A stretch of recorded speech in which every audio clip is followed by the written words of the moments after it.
cabut kan gitu, shoot begitu gitu. Agar dapat duit, yang dipagerin juga dapat duit. Ya, Angkatan Laut, TNI khususnya, ya kita akan tampil ke depan. Dijelaskan kemarin itu di luar dari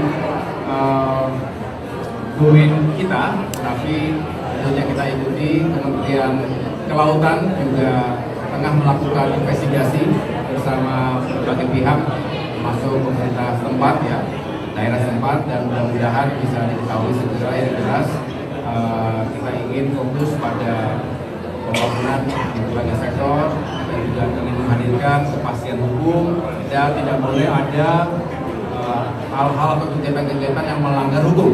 Ya, ini yang juga perlu menjadi pemahaman dan pedoman kita semua.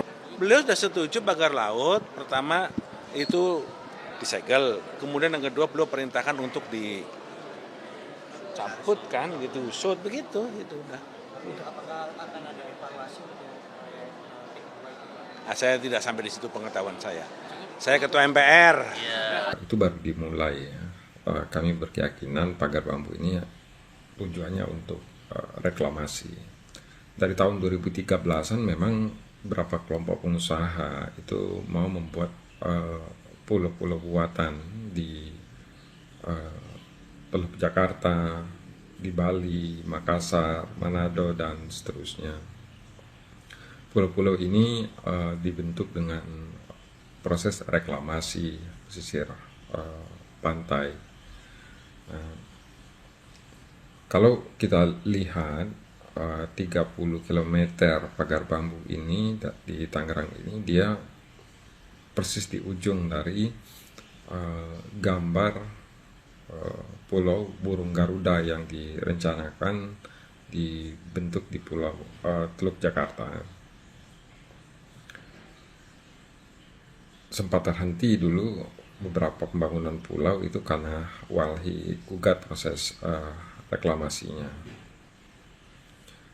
Nah, reklamasi ini semestinya tidak dilakukan di Indonesia ya, karena Indonesia adalah negara kepulauan. Ketika membentuk pulau-pulau baru yang dimodifikasi, dampak lingkungan tidak akan terukur.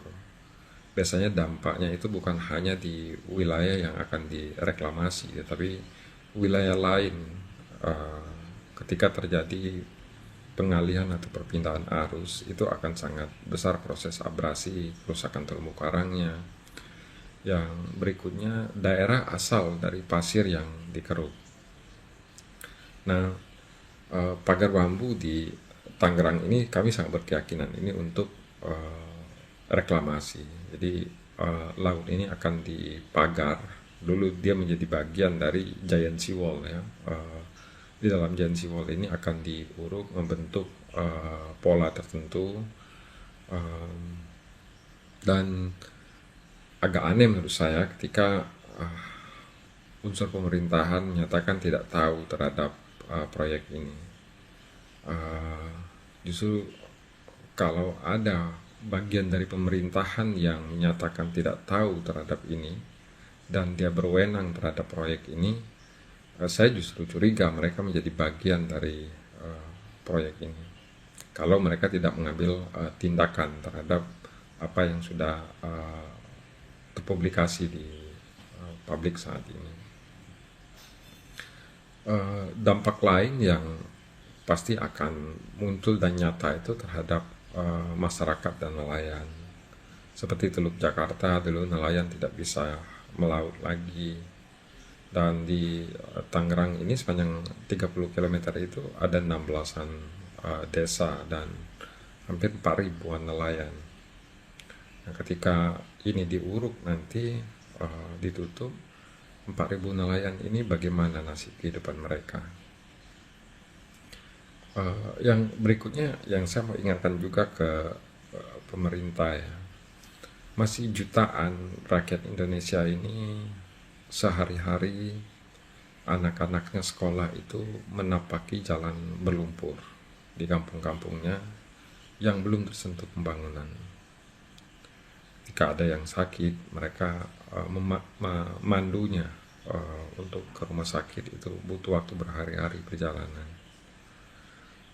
Nah, banyak sekali kita melihat iklan-iklan pengembang properti yang menyatakan properti yang dijual jaraknya cuma berapa menit dari tol. Nah, kita melihat bahwasanya nggak sedikit proyek-proyek pemerintah itu yang skala besar diarahkan untuk memfasilitasi rencana-rencana pengembangan proyek para pebisnis properti.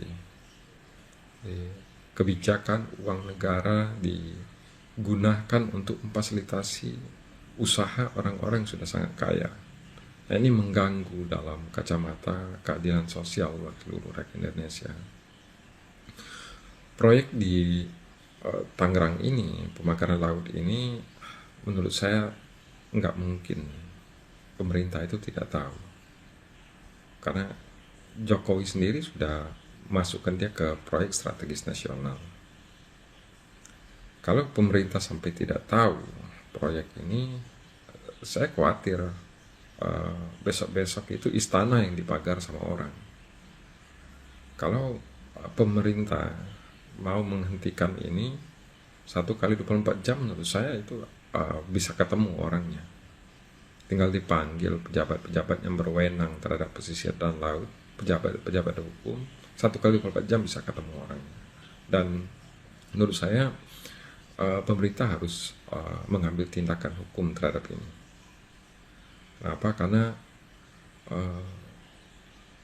ini terlihat jelas di mata kita secara publik. Indonesia ini ada bangsanya, ada rakyatnya, tetapi seperti tidak bertuan. Orang-orang punya uang bisa magar di mana saja, magar laut, magar daratan, ambil daratan. Seperti negara ini tidak berdaulat, tidak ada pemimpinnya, tidak ada hukumnya. Orang punya uang bisa seenaknya saja mengkapling tanah, mengkapling laut di Indonesia. Dan saya berkeyakinan orang magar laut ini bukan hobi, bukan karena hobi. Kalau dia mau magar laut, punya uang banyak, hobi, dan mau bantu negara, bikin pulau kecil, bikin pulau-pulau atau pagar di Natuna sana, lindungi wilayah Indonesia dari Cina. Dan tentu dia tidak akan mau. Mereka membangun pulau-pulau di dekat kota-kota padat penduduk itu karena berbisnis. Dan saya rasa nggak boleh orang mengakali negara untuk berbisnis. Sudah cukup banyak negara ini menanggung beban ekologi dari kelompok bisnis. Secara ekologi kita sudah bangkrut. Itu harusnya ada kerjasama dengan perusahaan tralis. Jadi enak, semuanya kerja. Yang mager dapat duit, yang dipagerin juga dapat duit. Pihak kurator maupun perbankan untuk melakukan pembicaraan. Ya. Strategi dari pemerintah untuk melindungi pekerjanya ada nggak? Ya, tentunya kalau going concern itu pekerjanya akan terlindungi. Ya, gimana? Bekasi itu apakah bagian dari Giant Sea Wall juga, Pak Menko? Bukan. Jadi bukan bagian dari Bukan. pemerintah Giant Sea Wall itu? Bukan. Beda. Kalau untuk proyek Giant Sea Wall sendiri, progresnya sudah sejauh mana, Pak? Investor Giant mana Sea yang- Wall kita sedang mempersiapkan konsepnya. Nanti tentu akan dilaporkan Pak Presiden. Dan program itu rencananya public-private partnership. Untuk investor domestik atau Kita akan sosialisasi nanti, baik di dalam maupun di luar negeri. itu yang bagian mana, Pak? Kan banyak itu Giant Sea Wall. Ya, nanti akan ada fase-fasenya. Jadi belum ada informasi bisa dibilang kayak gitu. Belum. Masih dalam proses pembahasan studi. Kita mulai. Sudah siap? Baik, terima kasih. Assalamualaikum warahmatullahi wabarakatuh. Selamat sore rekan-rekan media yang saya cintai dan saya banggakan. Pak Gadis Provinsi, Pak ya, Provinsi Jawa Barat, beliau juga hadir di tengah-tengah kita untuk menjelaskan bahwa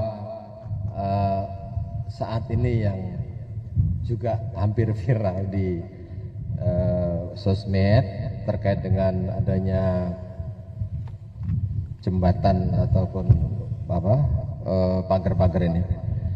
Jadi gini teman-teman semuanya, kami dari KKP menjawab apa yang menjadi pertanyaan masyarakat, kenapa di Bekasi juga ada, ya kan? Nah, ini secara teknis nanti Pak Kadis yang akan menerangkan seberapa besar wilayah maupun untuk apa sebetulnya itu kan. Sebenarnya ini proyek dari Pemdanya yang di ujung sana untuk TPI Pak ya, tempat pelelangan ikan gitu. Jadi nyambung sampai sini nanti Pak Kadis akan menyampaikan. Intinya dari KKP kami sudah menyurat kegiatan ini di tanggal 19 Desember. Ya, 19 Desember kami sudah menyurat untuk menghentikan kegiatannya pemagaran tadi dengan ada dampingnya. Nah, kenapa dihentikan? Karena itu wilayah laut masih yang diuruk tadi dan tidak ada PKKP-R-nya, PKKP-RL, L laut. Ya, ini kan masih wilayah laut di situ tuh tadi, gitu. Jadi dari KKP, dari kacamata KKP, karena tidak ada PKKP-RL-nya. Ya. Terkait dengan dokumen lain yang ada di mereka, nanti selanjutnya akan kami rapatkan bersama antara Pemda, kemudian mungkin dari perusahaannya, Pak Kadis akan menjelaskan dari mana, nanti akan kita rapatkan bersama, duduk bersama, termasuk dengan instansi terkait. Ya, di sini mungkin ada teman-teman instansi lain yang menerbitkan dokumen darat atau apa. Dari saya cukup sekian dulu, mungkin Pak Kadis akan menambahkan. Silakan Pak Kadis. Izin Pak Dirjen. Terima kasih. Assalamualaikum warahmatullahi wabarakatuh. Pak Dirjen dan jajaran, rekan-rekan wartawan yang hadir pada hari ini. Sebenarnya sudah dari pagi ya, tadi kita sudah ketemu gitu ya. Baik, saya langsung saja terhadap apa yang menjadi berita viral gitu ya di beberapa media pada hari-hari terakhir ini. Jadi dapat kami jelaskan bahwa kalau di media sebagian besar menyatakan bahwa ini proyek pemerintah ya yang ada kita daerah ini ya, pemerintah daerah Jawa Barat gitu ya. Jadi sebenarnya yang ada itu adalah kegiatan penataan pelabuhan. Jadi di selatan kita itu ada pangkalan pendaratan ikan Paljaya namanya, Paljaya. Kegiatan penataan pelabuhan itu kami bekerja sama dengan TRPN karena TRPN itu menyewa lahan Pak, yang ada di kawasan pelabuhan kita seluas 5.700 meter persegi selama 5 tahun. Kompensasinya adalah mereka membayar sewa tentunya kepada pemerintah daerah sebesar 2,6 miliar, kemudian ditambah dengan beberapa penataan yang dilakukan di kawasan pelabuhan itu. Baik fasilitas pokok, itu ada pendalaman kolam labuh, termasuk nanti pembuatan alur, penetapan alur dan pendalaman alur. Di samping itu tentunya ada penataan toko yang toko-toko ya yang begitu kumuh pada awalnya dan sekarang sudah bisa dilihat di sana warna hijau, mungkin dari teman-teman sebagian itu sudah rapi. Kemudian nanti akan ada pembangunan kantor. Dan selanjutnya tentunya sarana fungsionalnya nanti itu ada pengaktifan lelang, tempat lelang, nanti kemungkinan juga kita ada cold storage di sana dan lain sebagainya yang akan dibangun di sana. Nah, yang viral beberapa hari ini adalah pagar laut, ya, karena mungkin viral juga di daerah lain. Jadi sebenarnya ini ada dua kegiatan yang berbeda. Ya, dua kegiatan berbeda. Satu yang dilakukan oleh TRPN adalah rekonstruksi lahan atau restorasi lahan kalau dilihat di tulisan itu ya. Dasar mereka melakukan restorasi atau rekonstruksi itu adalah dasarnya kepemilikan lahan ini.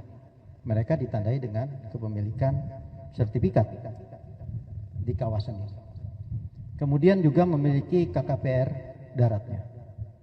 Jadi dasar mereka bekerja itu ya. Dan itu tidak menjadi kewenangan kita untuk mengatur hal itu. Ketika bersentuhan dengan alur, nah ini yang baru kelihatan di sini. Kami membutuhkan alur yang lebar. Tapi kalau kita keluar dari pelabuhan, itu lahan itu sudah berhimpit kepemilikannya.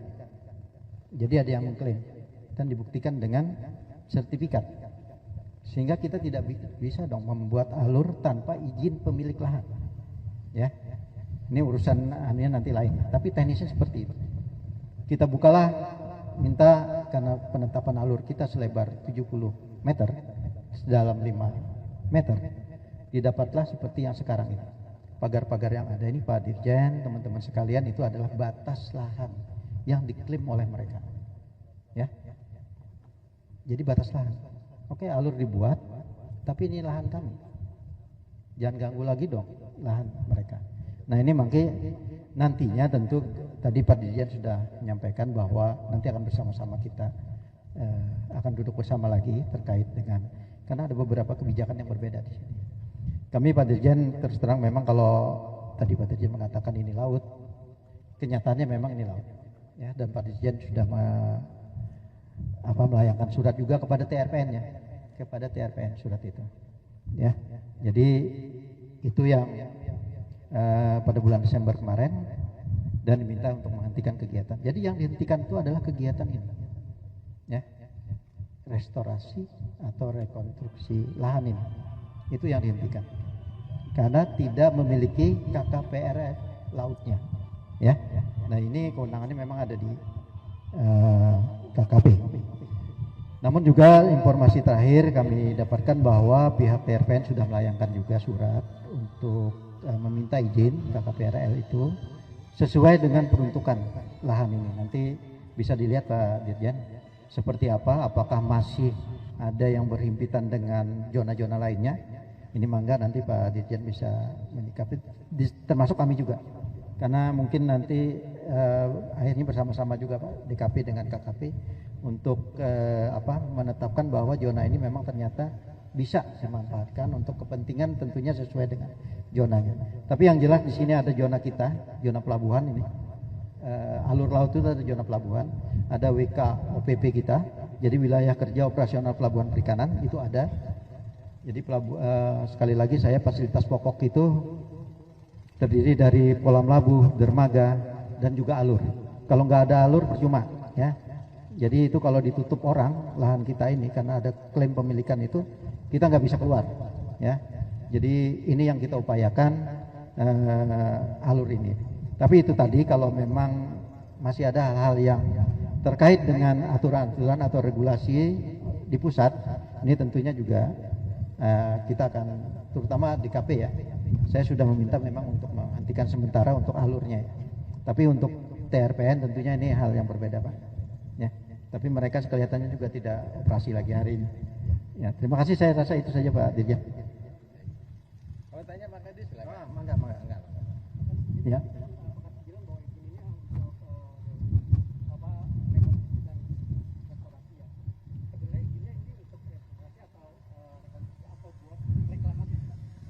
Kalau kita lihat di sana kan restorasi. Saya tidak punya kewenangan untuk itu, dan di pagar itu kan kelihatan ya dasar hukum mereka, kepemilikan lahan mereka, izinnya mereka peroleh, ya. Nah, saya tidak punya kewenangan untuk menghentikan itu. Tapi saya minta bukalah untuk alur saya gitu, ya. Tapi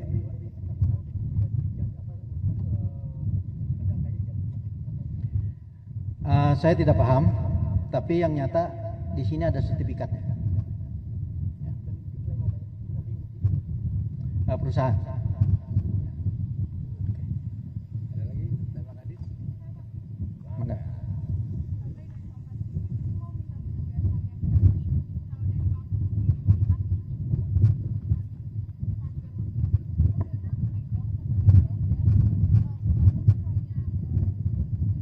Diberhentikan sementara ya Pak pembangunannya dikarenakan RKK ya itu RKKPL-nya ini belum keluar dari KKP pusat. Apakah dari KKP pusat ini akan mengeluarkan apakah diizinkan kembali untuk membangun dari Baik, terima kasih. Jadi baik, terima kasih. Jadi gini Mbak, Dari KKP itu ada tim teknisnya, Dirjen PRL. Nanti yang beliau itu ada tim teknis untuk mensurvei, ya kan, apakah ini layak atau tidaknya diberikan itu gitu. Nah, dari kami ini hanya ketika ada pelanggaran kami turun. Ya kan, dulu kami sudah turun ke sini tanggal 19 Desember sudah kami peringatkan berhenti ya kan, urus dulu PKKPRL-nya gitu kan, karena itu menjadi concern kami. Ternyata kemarin siang anggota kami ke sini itu eskavator masih kerja, masih aktivitas gitu loh. Makanya saya putuskan ya sudah, saya segel. Ya, seharusnya ketika sudah ada surat penghentian sementara dulu itu jangan ada pergerakan dulu, ya kan? Akan dikaji dulu dari Kementerian KKP, khususnya Direktorat Jenderal PRL. Apakah itu layak atau tidaknya gitu. Karena kalau kita lihat tadi, ini kan laut, Mbak. Ya kan? Laut itu semestinya izinnya tuh BKKPRL-nya tuh di HKP. Kan itu ya. Jadi pengelolaan ruang lautnya gitu ya. Bukan apa-apa, karena kalau nanti itu jadi rancu. Kita meluruskan gitu. Jadi supaya tidak ada simpang siur nih di masyarakat nih. Kok di Bekasi juga ada pagar gitu kan. Nah, ini Pak Kadis, beliau yang tadi sudah menjelaskan secara teknis bahwa ini proyek ini yang terutama yang di TPI sana untuk mendukung kegiatan nelayan. Ya, dibangunlah di situ ada TPI, ada toko-tokonya, terus kemudian sarana-sarana untuk kebutuhan nelayan. Kemudian Pak Kadis juga minta alur untuk lintasnya kapal-kapal nelayan tersebut gitu. Nah, yang menjadi konsentrasi kami ini kan terkait dengan izin PKKR-nya ya, supaya itu ditaati gitu. Demikian. Itu nanti yang akan melakukan evaluasi dari tim teknis Direktorat Jenderal PRL. Ya, yang jelas bukan di wilayah kami. Bukan. Kalau saya ini Direktorat Jenderal Pengawasan Sumber Daya Kelautan dan Perikanan. Ya, kalau yang sana teknisnya itu. Demikian. Jadi saya salah ngomong nanti kalau itu saya sampaikan. Secara teknis itu ada lainnya.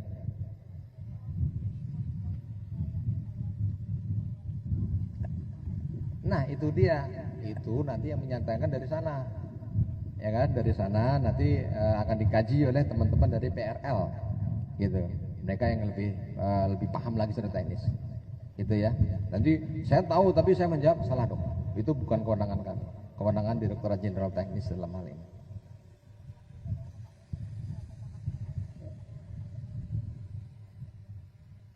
Tergantung dari nanti hasil evaluasinya.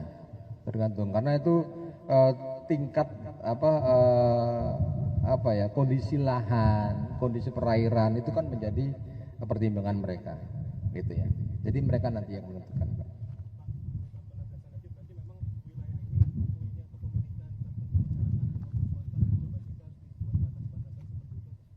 Nah, tadi Pak Kadis yang tahu nih, Pak Kadis. Iya, penangkasan Pak Kadis yang mana? Iya. Jadi kan kita pertama tidak bisa menafikan gitu ya, yang dimiliki dokumen yang dimiliki oleh perusahaan. Saya kan tidak punya kewenangan membatalkan sertifikat.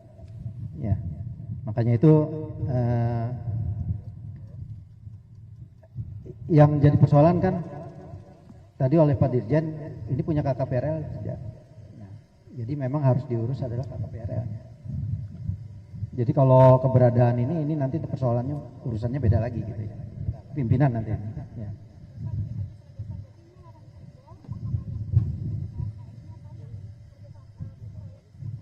Ya. Pagar laut bukan punya DKP ya. Kita punya alurnya. Alurnya tidak disegel, tapi kami memang menghentikan. Alur itu kan buat jalan kapal ya.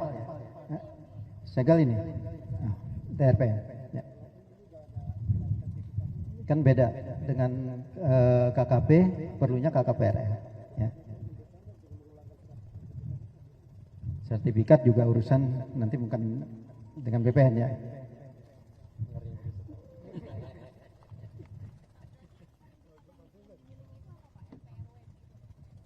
Sertifikat hak milik.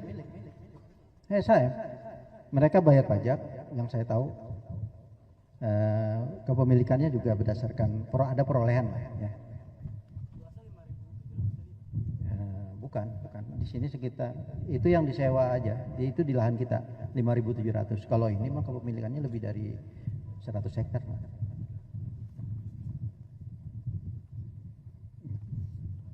Kalau nanya sebelah lagi lebih banyak lagi. Ya. Bukan, itu yang membatasi antara alur laut dengan kepemilikan lahan ini. Ya. Tapi kita minta bukakan alur laut itu supaya lebarnya 70 meter. Itu sebenarnya di atas alur laut itu ada sertifikat kepemilikan lahan juga. Ada mengklaim. Makanya kami buka, karena kepemilikannya sama. Tolonglah kami kasih jalan gitu, istilahnya.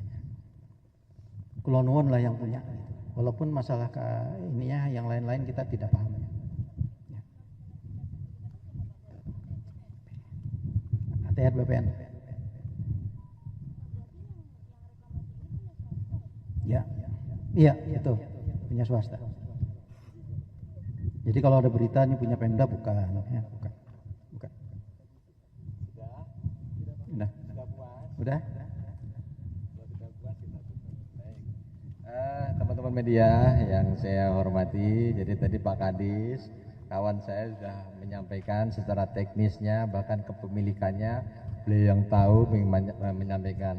Kami dari KKV, khususnya Direktorat Jenderal Pengawasan Sumber Daya Kelautan Perikanan, kita hanya melihat bahwa karena ini tidak ada PKKPRL, maka kami hadir untuk melakukan penertiban berupa penyegelan, gitu ya. Jadi secara teknis Pak Kadis sudah luar biasa menyampaikan. Bahkan tadi Mbak itu berhasil memancing. Kalau saya tidak terpancing saya. Jadi teman-teman semua dibuat berita narasi yang seimbang dan tidak meresahkan.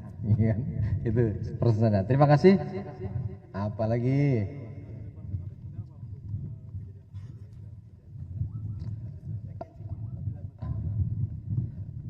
ini pasti ketika ada pelanggaran, kami kan ada UU CK ya, ada sanksi administrasi dalam hal ini. Karena UU CK tidak ada pidana di situ. Jadi teman-teman semua jangan khawatir, karena ada pelanggaran itu pasti ada tindakan dari kami di situ.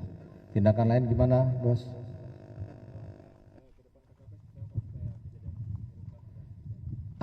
Kami pasti nanti menyampaikan ke teman-teman semua aparat kita di daerah-daerah. Juga kita punya Pokwas-Mas, kelompok masyarakat pengawas itu yang untuk di PSDKP. Mereka akan memberikan informasi kepada kami, Pak, ada kejadian gini-gini seperti itu. Bahkan teman-teman di PRL pun punya juga namanya kelompok Mitra Bahari, itu yang di pantai-pantai, bisa dimanfaatkan juga. Jadi informasi akan lebih cepat kami terima. Terus terang kalau dari segi ini kan jauh dari tengah laut ya, kapal patroli kita di tengah gitu kan. Tapi di sini kami punya masyarakat, kelompok masyarakat pengawas itu yang berikan mata dan telinga pada kami. Demikian. Bapak-bapak bisa menjadi pengawas, Mas, sebagai informan kami, ya kan? Informan, Pak ini ada begini, Pak ada gini. Terima kasih. Jadi masyarakat sangat kami harapkan kita bisa ada masukan berita-berita maupun kejadian-kejadian yang tidak sesuai dengan aturan. Demikian, terima kasih.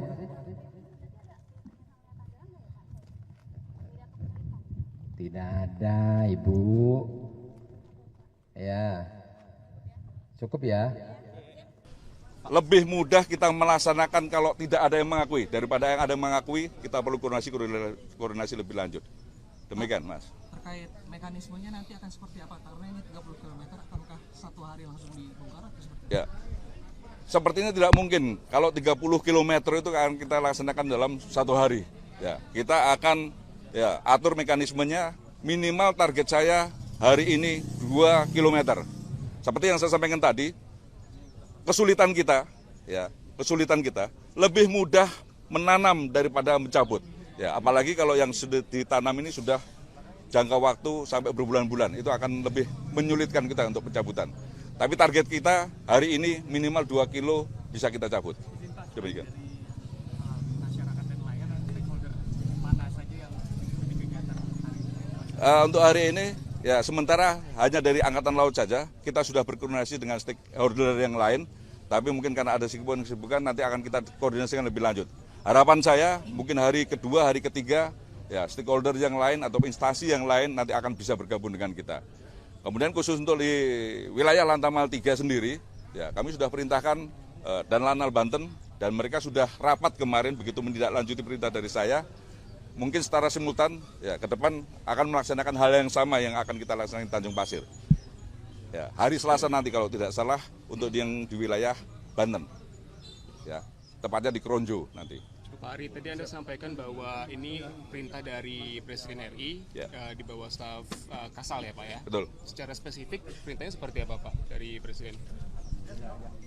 Perintah secara langsung Presiden melalui Bapak Kepala Staf Angkatan Laut, ya, yang utama yang saya tangkap buka akses terutamanya untuk nelayan keluar masuk untuk beraktivitas. Demikian.